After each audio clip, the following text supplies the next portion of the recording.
Hey everybody, it's Noel at pheromoneXS.com with our next installment of marketing, networking, and this one is called Building a Better You. Now, what the hell does that mean?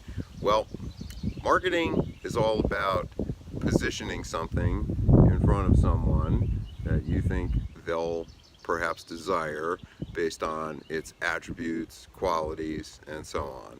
So that's marketing. Now, when you're talking about marketing yourself, you have to look at it from that perspective. What are you putting in front of someone? How is it packaged? What are you indicating to them that it's going to do if they make the investment in you, the product? So that comes down to a whole bunch of stuff. I've found it's always best to sell based on the truth. And why do I find that? Because I have myself many times purchased different things and get them home, open them up, do whatever they're supposed to do, and find out it's not what was represented in the commercial or whatever the piece of paper that sold it was. In the case of me marketing myself, if I put myself out there as something which I'm really not, and then the end result of that is an undesirable outcome, well, that's not the buyer's fault. That's my fault as the individual marketing the product, which would be me. So how do you build a better you? Well, you got to start off with knowing who you are. So if you look at it from the most grotesquely simple perspective, which is you as a product, in my case I'm using me, I gotta know who I am. And there's an old saying that I like to really live by, or try to live by, and it's an exploration. It's not an event. It's an ongoing process, and that is know thyself, child, because it all comes down to who we are. And I remember when I was a child, I looked at everything from a very unique perspective. I looked at, for instance, all the trees behind me and the fence and the grass and everything. And I just looked at it and asked myself, what is all this stuff?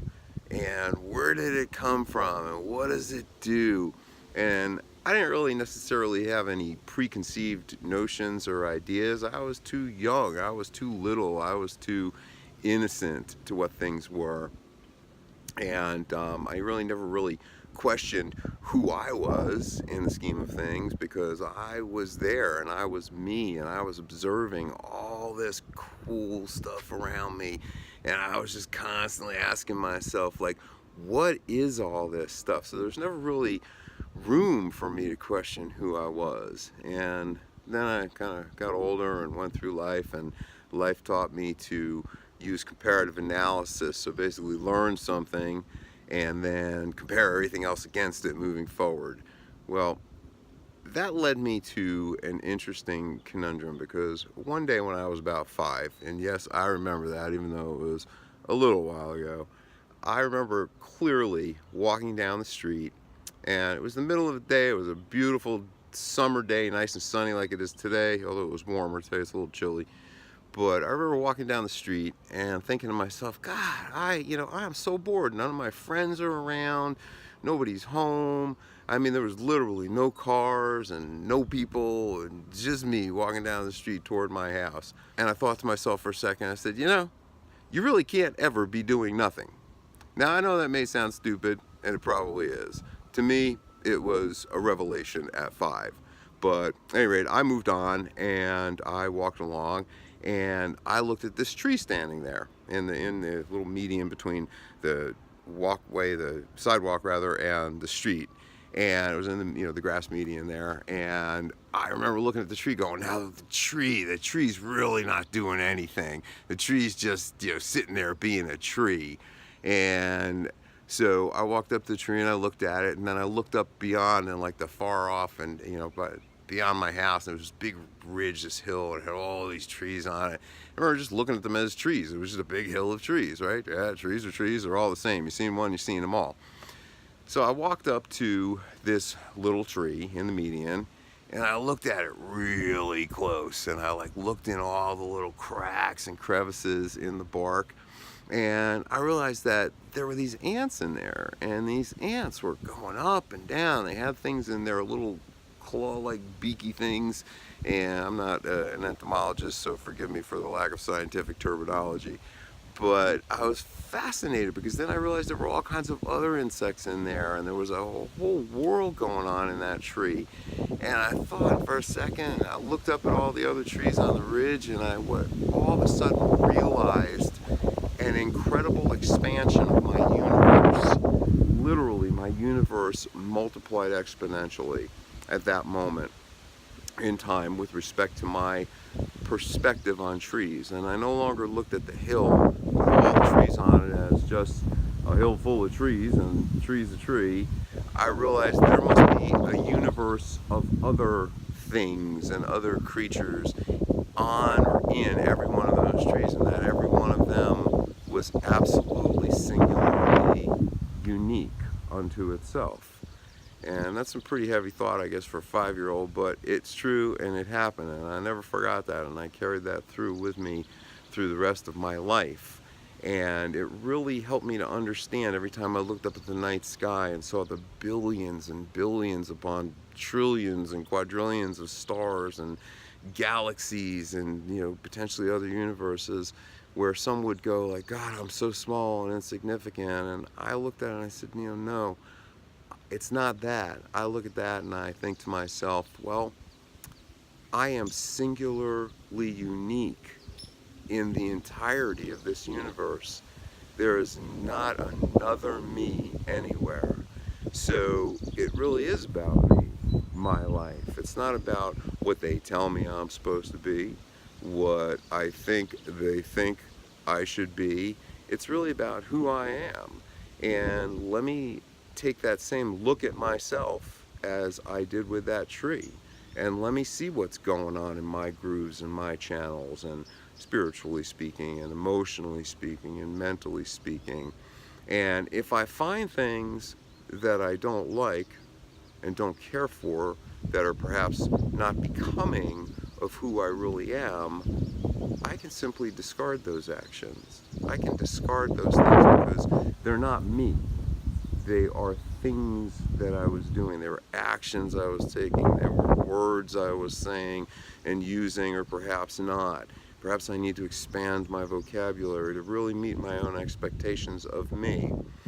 And then once, and getting back to building the better you, once you know yourself for who you really are, if you embrace yourself and you look within and you find the things within you that really resonate and vibrate in harmony, sympathetic harmony with the very essence of who you are, then take those attributes and put them forth.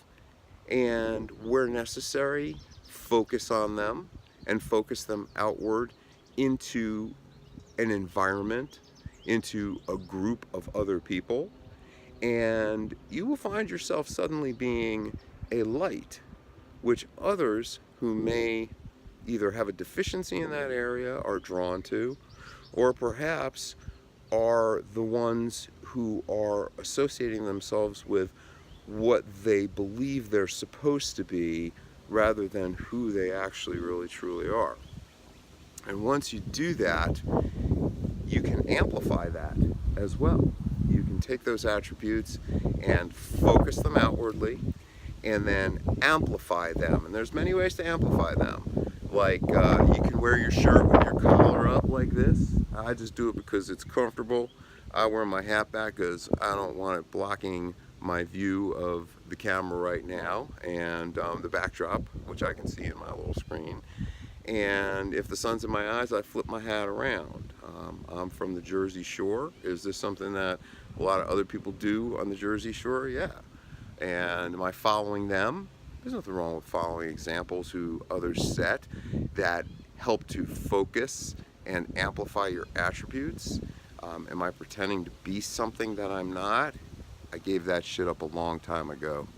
I did for a lot of years, pretended to be, and it wasn't even, it was a pretense, but it was because I thought that's what I was supposed to do. And when I truly surrendered all that and sought out myself, I really found what was most important to me. And when I found that, I was able to be genuine in asserting who I was. And I definitely have faults. I absolutely do. And there is everything right with suppressing and, if you can, losing your faults. But by all means, overcome them and use things that actually cover those faults or compensate for them. In the case of what we're talking about, amplify your positive energies and your positive qualities and characteristics. And that's what we try to do at pheromoneXS. We create products that help amplify the positive attributes within us all, and perhaps cover up for some of the things that we don't feel are kind of up to snuff with who we are, who we truly are. And that, when you find that, if you put that out, and don't get me wrong, sometimes you want to just go out and hook up, and you want to do what you got to do to hook up, and I've been there and done that, and that's fun times too. But for the long-term relationships and the long-term relationship that you have to have with yourself, what is more right than being you? Always knowing you, being you, and putting that out there. So if you want to know a little bit more about what we do, check us out at pheromoneXS.com. We've got some great products that can help you to focus and amplify those attributes, and even maybe help to suppress some of the characteristics that you find less than acceptable to yourself, or maybe just have an overabundance of something that you want to kind of mute down. But whatever the case may be, look up at the night sky one night and look at all the stars and know that you are singularly unique in the universe. And with that thought in mind, be you. Because as the great poet and writer of the 18th century, Oscar Wilde, said a long time ago, and it still rings, I think, more so true today than ever before, is be yourself, because everyone else is already taken. So my tag to the end of that is, you want to be a clone of somebody else, or do you want to be you? Be you. And once you, know thyself, child. Once you know you and who you truly are, amplify yourself, amplify your attributes, and that will in and of itself be the building of the better you. My secret for the day. Peace, love, light. Catch you on the flip side.